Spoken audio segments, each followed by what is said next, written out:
নমস্কার। আজকে আমরা একটা অত্যন্ত গুরুত্বপূর্ণ বিষয় নিয়ে আলোচনা করব, ব্যাক টু কলেজ।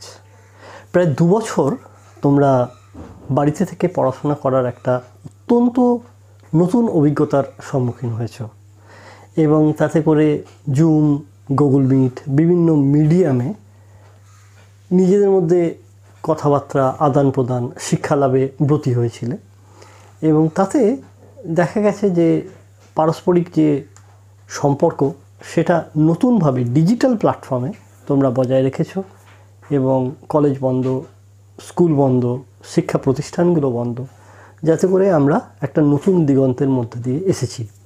কিন্তু আবার কলেজগুলো খুলতে শুরু করেছে, আবার স্কুল খুলতে শুরু করেছে। তাহলে আমাদের ব্যাক টু স্কুলের স্ট্র্যাটেজি বা ব্যাক টু কলেজ স্ট্র্যাটেজিটা কী হবে, যে আমরা কিভাবে আবার নতুন করে আগের অবস্থায় ফিরে যাব।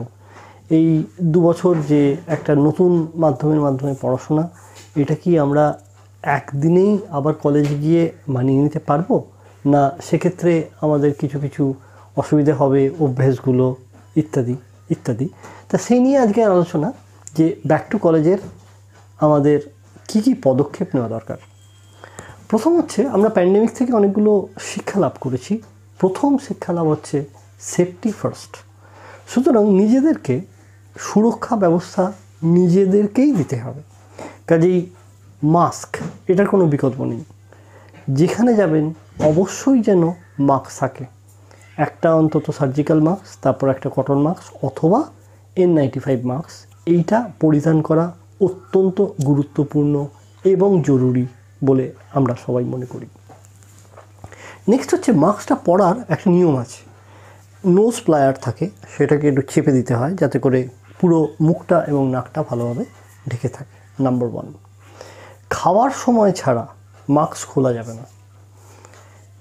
যদি খেলাধুলো হয়, সেখানে যদি ডিস্টেন্স থাকে, মাস্ক খুলে শ্বাস নিতে অস্বস্তি হয়, তাহলে সেক্ষেত্রে হয়তো কিছু খোলা যেতে পারে। কিন্তু রোগটি এমনই, বেশ কিছু অ্যাসিমটোমেটিক মানুষকে দেখা যায়, কোনো সিমটম নেই কিন্তু তার মধ্যে রোগের জীবাণু আছে, এবং কেউ কাছাকাছি এলো, হাঁচি কাছি সংস্পর্শে এলো, তাহলে অন্যরা কিন্তু তাদের ইমিউনিটি যদি উইক হয়, তারা অ্যাফেক্টেড হতে পারে। কাজেই প্রথম শর্ত হচ্ছে, আমার যে ইনপুট, সেই ইনপুটটাকে ঠিক রাখতে হবে, মাস্ক দিয়ে ঢেকে রাখা প্রথম। দ্বিতীয়, আমরা কি দেখেছি, স্যানিটাইজার ইউজ করা। খুব ভালো, খুব দামি স্যানিটাইজার আছে বাজারে, মডারেট স্যানিটাইজার আছে, কিন্তু অ্যালকোহলযুক্ত স্যানিটাইজার, যেটা দিয়ে আমার জীবাণুটা মরবে। খুব ভালো করে ঘষে ঘষে ভালো করে হাত ধোয়া প্রত্যেকটা জায়গাতে, সচরাচর ডাক্তারবাবুরা যা করেন সেই, বা হেলথ কেয়ার কর্মীরা যা করেন সেই হিসেবটা আমাদের করতে হবে। থার্ড হচ্ছে, আমাদের যেটা করতে হবে সেটা হচ্ছে সোশ্যাল ডিস্টেন্সিংটা বজায় রাখতে হবে। স্কুল কর্তৃপক্ষ, কলেজ কর্তৃপক্ষ অবশ্যই একটা ডিস্টেন্স মেনে বসাবেন। খুব ক্রাউডের হয়ে হাল্লাগুল্লা করার দরকার নেই, একটু পিছিয়ে আসা, টিচার বা প্রফেসররা যা বলছেন সেটাকে মন দিয়ে ফলো করা, এবং এই ডিস্টেন্সিংটা একটা লাইন হচ্ছে একদম ঘাড়ের ওপর, আমি আগে, পজ, ওয়েট করো, কিছুই হারিয়ে যাচ্ছে না। সো এই ব্যাপারগুলোকে একটু মাথায় রেখে চলার বন্দোবস্ত করতে হবে। দেন গো ব্যাক টু কলেজ স্ট্র্যাটেজির মধ্যে 4টে অধ্যায় আছে। কী অধ্যায়? প্রথম হচ্ছে নিজের শরীর এবং মনকে আবার চাঙ্গা করে তোলা কলেজে যাওয়ার জন্য, স্কুলে যাওয়ার জন্য। দ্বিতীয় হচ্ছে, নতুনভাবে পুরাতন পন্থায় আমরা যাতে করে আবার পড়াশোনার মধ্যে ফিরে আসতে পারি। থার্ড হচ্ছে রিপেয়ার এবং প্রিপেয়ার, যে পুরনো যত ক্ষতটত হয়েছে সেটাকে প্রিপেয়ার করে এগিয়ে চলতে পারি। আর ফোর্থ হচ্ছে, আমাদের জব ইন্টারভিউয়ের জন্য নিজেদেরকে তৈরি করে নেওয়া। কেন কি, আমরা যদি একটা হেলিক্যাল স্ট্রাকচার দেখি, প্রথমে যারা আবার নতুন করে শুরু হচ্ছে তাদের কিন্তু ভেরি লিটল নলেজ বা লিটল নলেজ, তারপরে সাম নলেজ, তারপরে প্র্যাকটিশনার লেভেল নলেজ, তারপরে মাস্টার লেভেল নলেজ, তারপর এক্সপার্ট লেভেল নলেজ, তারপর সিনিয়র এক্সপার্ট লেভেল নলেজ। কোনো একটা ইন্ডাস্ট্রিতে কিন্তু মানুষ ধাপে ধাপে ধাপে ধাপে এগোয়। কাজেই দেখা যায় নো নলেজ আর লিটল নলেজ, সে কিন্তু কিছু পয়সা পায় না। যে কিন্তু সিনিয়র লেভেল নলেজ আছে, যার সিনিয়র লেভেল যে এক্সপার্ট, তার কিন্তু অনেক টাকা কড়ি সে করে ফেলতে পারে, কারণ তার পড়াশোনা